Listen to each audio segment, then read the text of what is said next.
So we've done a couple of experiments recently where we've looked at the IV characteristics, the shape of graph you get when you plot current and voltage of a few different devices, and so we just need to summarize what we found in those experiments.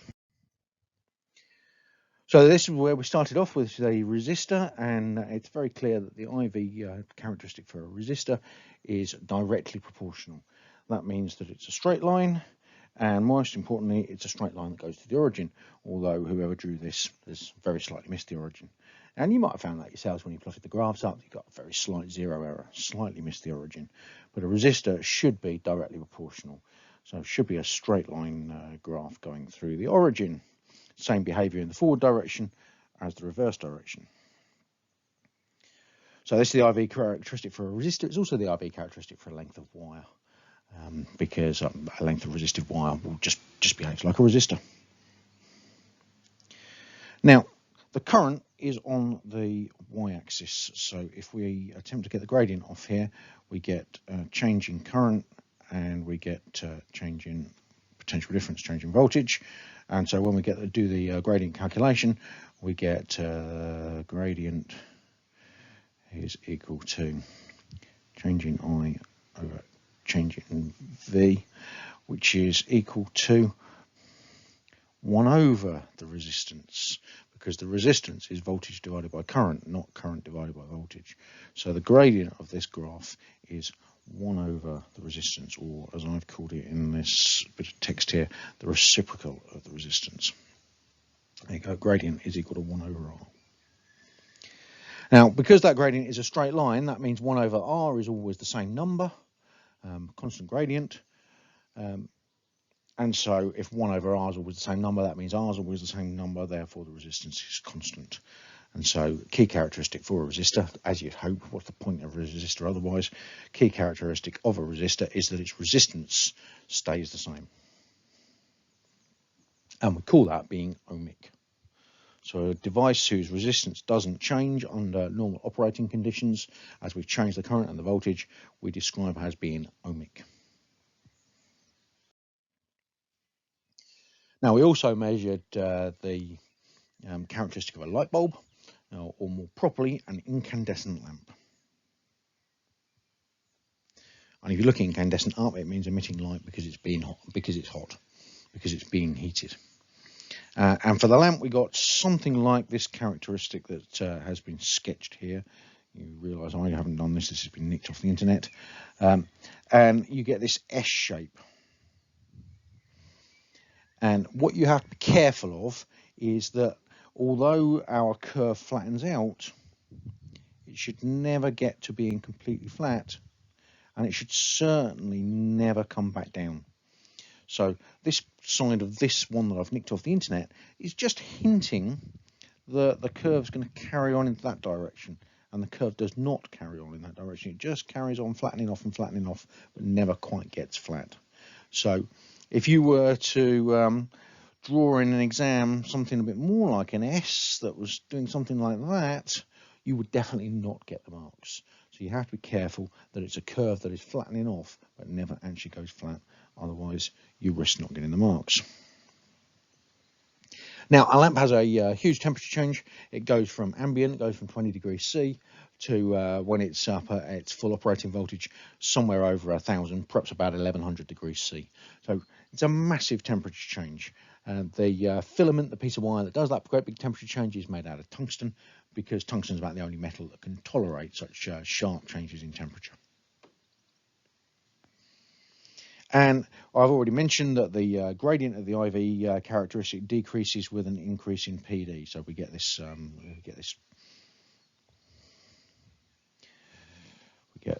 a shallowing off, a decrease in the gradient as the temperature increases. As the temperature increases, and the temperature is increasing because we're pushing more current through it because the PD is increased. Now, gradient is given by 1 over R. So if the gradient is going down, then the R must be going up, because 1 over R will be a smaller number as R increases. So what's happening here is, as the PD increases, the resistance is increasing. and the resistance is increasing because the temperature is shooting up.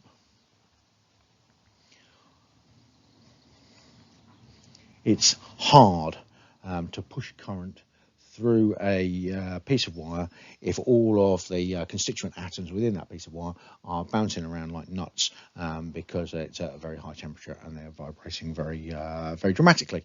And so we see this change in resistance as the temperature goes up. We don't see anything like that normally with a piece of wire in the lab. Normally a piece of wire in the lab, you don't notice any change in resistance as you push its temperature up. But that's because normally in a lab, if a bit of wire's temperature went up during operation, maybe it'd go up 20 degrees C. Whereas here in a light bulb, we've got the temperature going up at over 1,000 degrees C.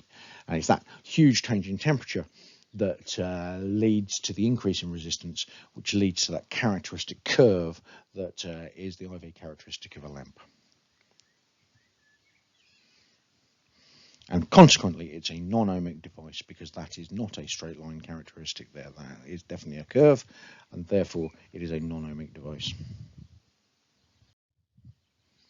Now, the other non-ohmic device that's on everybody's course is a diode. Now, you can see I've pinched these pictures all from the same source, and I'll talk about the source a bit later on. But he's slightly got this wrong. He's drawn the LED the way that I was taught to draw LEDs. The standard has changed slightly, and now you put a line through the center.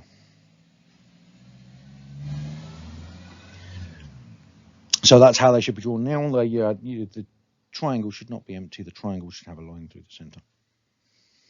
Now, diodes and LEDs essentially are the same thing. Now, we've done this measurement. You've plotted this graph up, and hopefully you got this. When I did it in the experiment that is in the video, I concentrated on this area here, and so you should have a really nice curve for that area there. Now, a diode is made out of semiconductor. It's made out of this particular one here with a turn on of 0.7 is made out of silicon, and so this is a silicon chip. So the diode is the same kind of technology as a transistor, and a transistor is the basic building block of all electronics. Everything, the computer that I'm doing this on, the laptop, the touch screen that I'm doing this work on, it's all based upon electronics. It's based upon silicon transistors and silicon diodes. And so this is not an ordinary bit of wire that reacts in a sort of fairly understandable way as we put current through. This is an active device that's doing something a bit different and something a bit unusual. So it's a semiconductor device, and you can indicate that it's a semiconductor device by putting a circle around. You don't have to put a circle around your diodes, but they quite often see diodes with a circle around, and the circle is telling you it's made out of semiconductor. Now, diodes and LEDs are essentially the same thing. Diodes are a little bit more complicated. They have a quantum well built into the center of them to ensure that they get as much light out of them as possible. But essentially, a diode and an LED are the same thing. It's just that the diodes tend to be made out of silicon, which does emit light in the visible region, and LEDs, light emitting diodes, are made out of things like gallium arsenide, gallium nitride, things that do emit light in the visible region. And so you can tweak your diode structure to make it emit light, providing you're using the right kind of material. And we're now all moving across to LEDs to provide our lighting, because you don't have to get it hot. Our incandescent lamp that we were just looking at, you have to get it incredibly hot in order to get it to produce much light, which means that most of the energy you put in goes into thermal, goes into getting the thing hot. Very little of the energy comes in that you put in actually ends up as light. Whereas for a diode, this is a quantum mechanical process, and we're getting almost directly the energy that we put in is coming out as light, and so they're vastly more efficient. So we're all now switching across to LED lights, and the guys who came up with blue LEDs first produced blue LEDs, and once you've got blue, that means you can create white. They got the Nobel Prize 2 or 3 years ago. So LEDs, really important, not traditional, bits of copper wire, something very different, the same kind of technology as the computer and the phone and all the other things that you're used to in this modern world. Now, in the reverse direction, the reverse direction means when you try and push the current against the direction. I think of this this sort of triangle and line here as being an arrow. So this triangle and a line, I think of them as being an arrow. And I hope you can see that the arrow has some directionality that way. So the reverse direction is trying to push the current that way. If we try and push the current, we apply a potential difference against the direction of the arrow of the device. We find that we have an almost infinite resistance. We can get there is a little bit of what's called leakage current coming through there, but it's only microamps. So in the reverse direction, the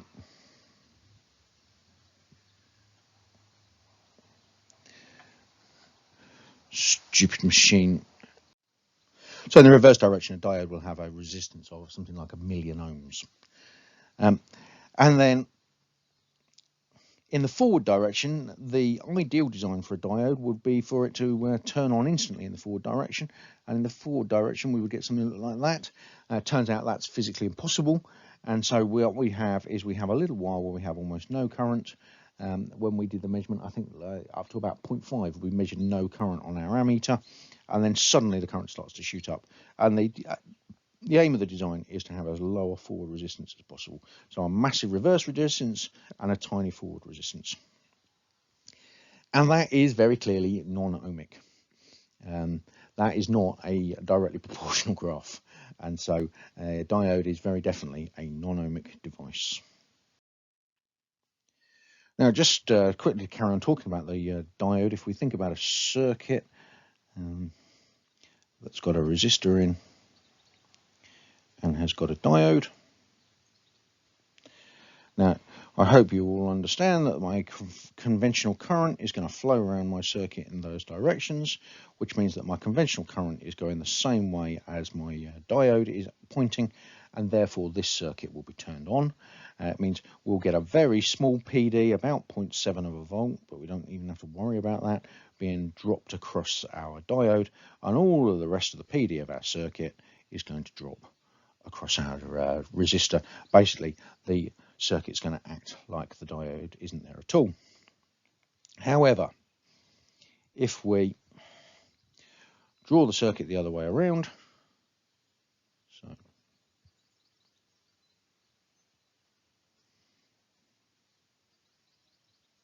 oops, I'm not putting the line through the middle of the diode that I said you had to do. Just indication of my age. You can see that this system wants to push the current that way, and that way is the opposite direction to the arrow of our diode. And so in this point, that's called the reverse direction, and our diode is turned off. Our diode is operating in this region over here.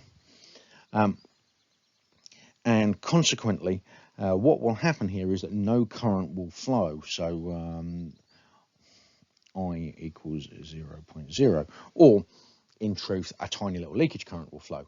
A couple of microamps will flow. So what happens to the voltage? Well, say we've got 6 volts on our power supply. What happens to that voltage? Well, all of that voltage is dropped across the diode. All 6 volts is dropped across the diode. There's nothing across the resistor because the resistor's got no current through it. So if it's got no current through it, it's got no voltage across it because the resistor is obeying V equals IR, which says no current, no voltage. So the resistor, all of the voltage is being dropped across the diode, which is trying to act like it's open circuit. It's trying to act like a gap in the circuit, not allowing any current to pass.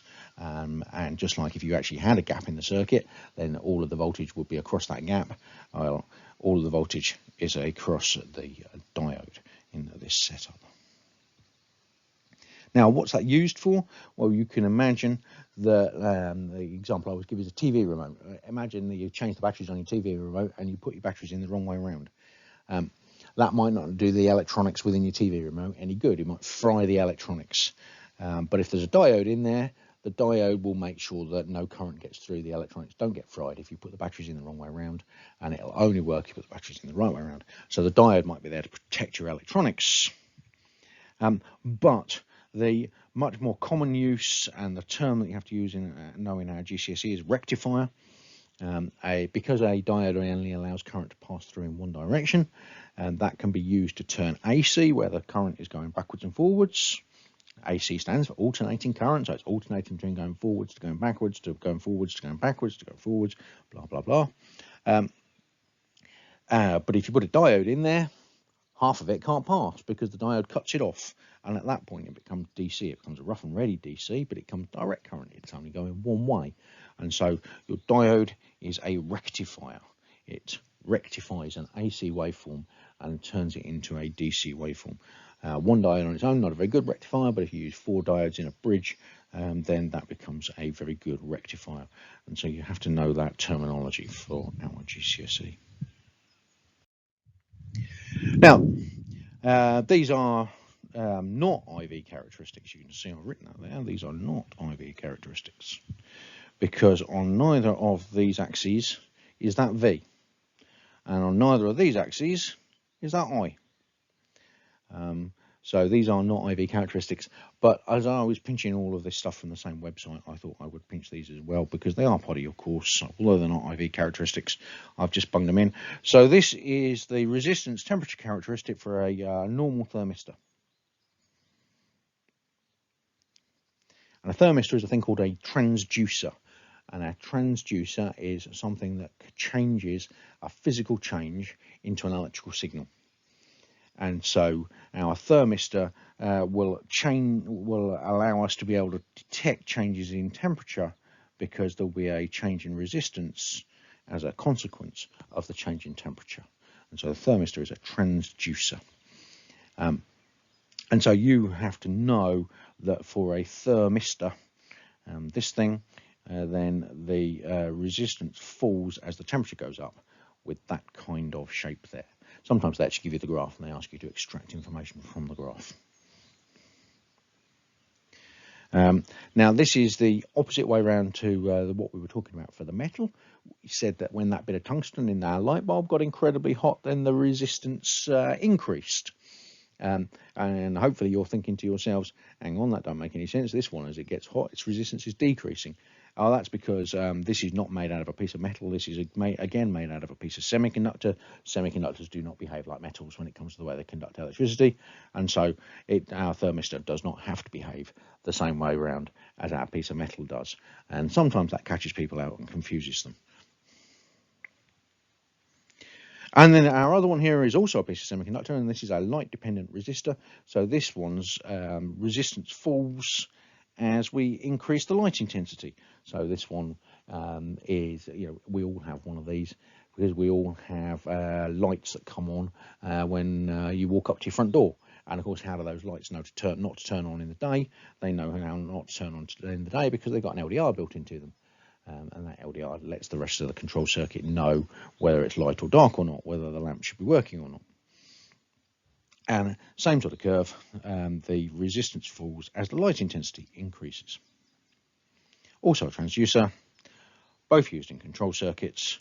And then this is a bit of the course for the GCSE and the A level that we need to get onto, which is called a potential divider. And so we use transducers as part of a potential divider, but that will make up a different lesson. And if you're watching this as part of the Year 9 course, then we don't do it at all in Year 9. Now, I just mentioned this website that I've pinched this through because I've quite admired it. And the reason I've admired it, it's called Revise IM. The reason I've admired it is because it says that it's done by a A-level student. An A-level student doing 4 different A-levels, physics, maths, chemistry, and I can't remember what the other one was. Put a nice website together containing all the stuff that student needed in order to revise for their A-levels, and then made it available to everybody else. So I thought that was very smart, and I've pinched all of the stuff from his current, current electricity page. And that's the current electricity in our A-level is not very different to the current electricity in our GCSE, so you could go and have a look. I just admired the time and trouble this person had took to produce this website. Okay, in summary, a resistor is an ohmic device. This shows up as a directly proportional IV characteristic. An incandescent lamp, on the other hand, is non-ohmic, and it has this characteristic S-shaped IV curve. So S-shaped. Looks a bit like an S, but you remember, mustn't do what I've just done there. Mustn't curve backwards. Got to carry on. Must stay flat. Didn't say that very well, did I? Right, even though it's a piece of wire, and a piece of wire we normally imagine as being ohmic, so big as the temperature changes that the resistance increases as the PD goes up. So normal bit of wire, we treat a normal bit of wire as being ohmic. It's only because with the design of a lamp, the temperature change is so huge that it behaves as if it was non-ohmic. Diode, on the other hand, that's a semiconductor device. That's a very, very different beast, and it's definitely non-ohmic. And a diode is designed so that it allows almost no current to flow in the reverse direction. And again, if you remember, you think about the arrow of the diode pointing that way. That's telling you which is the forward and which is the reverse. So the arrow I've just drawn there is the forward direction. So in the reverse direction, it allows almost no current to flow. But then in the forward direction, it should allow as much current as possible to flow. It should allow loads and loads of current to flow. Ideally, with no potential difference being dropped across it at all. In reality, we have a little bit of what's called a turn-on voltage. We have about 0.7 of a volt, which is dropped across the diode. But after that, as much current can flow as it likes without really changing the PD across the diode. Okay, that's IV characteristics.